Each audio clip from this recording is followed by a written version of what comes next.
পবিত্র কোরআনুল কারীমের মধ্যে আল্লাহ পাক রব্বুল আলামিন হজ্জের জন্য কয়েকটা মাস নির্ধারণ করেছেন।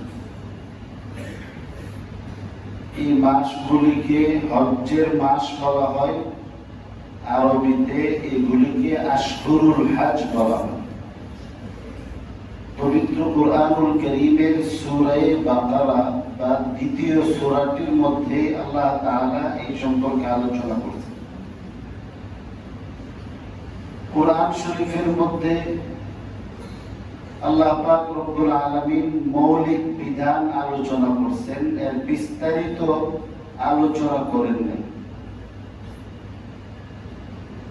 আল্লাহ তাআলা ইরশাদ করেন, হজ্জের সুনির্দিষ্ট কয়েকটি মাস রয়েছে। এই মাসগুলিতে যারা হজ আদায় করার মনস্থ করবে তারা যেন ঝগড়া ফাসাদ না করে,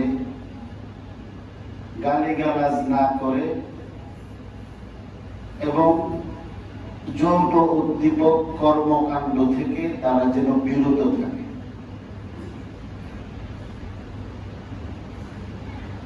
আর তোমরা যে সমস্ত কর্মকাণ্ডই করো না কেন, আল্লাহ পাক রব্বুল আলামিন এই সব কিছু সম্পর্কে অবগত আছে। প্রকাশ্যে অপ্রকাশ্যে, দিনের আলোতে, রাতের আধারে, জেনে না জেনে, একা একা, নিরালায়, নীরবে, সরবে, দেশে বিদেশে এমন কোন কর্মকাণ্ড নেই যা সম্পর্কে আল্লাহ পাক রব্বুল আলামিন অবগত নন। আল্লাহ পাক রব্বুল আলামিন এই আয়াতের প্রথম অংশের মধ্যে হজ্জের কয়েকটি মাস আছে এই কথা বলার পরে সেই মাসগুলি কি কি মাস আল্লাহ তাআলা আলোচনা করেন নাই। কেন করেন নাই? যে আল্লাহ তাআলা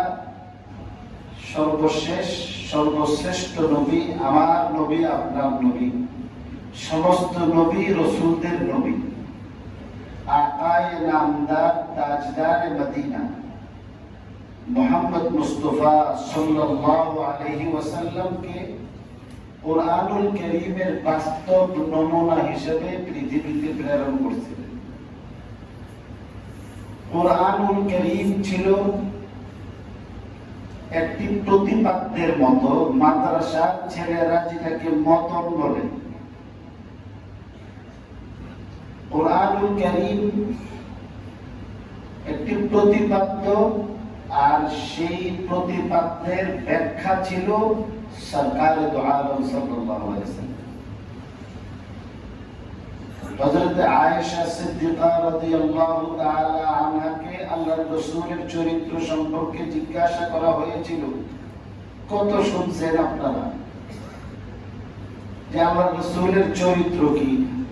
আম্মা জান হযরত আয়েশা বর্ণনা করেন, কানা খুলুকুহু আল কুরআন।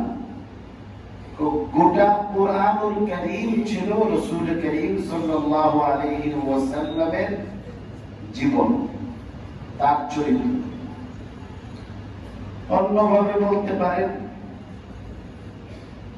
কোরআনুল কারীম আমরা যেটা পাঠ করি,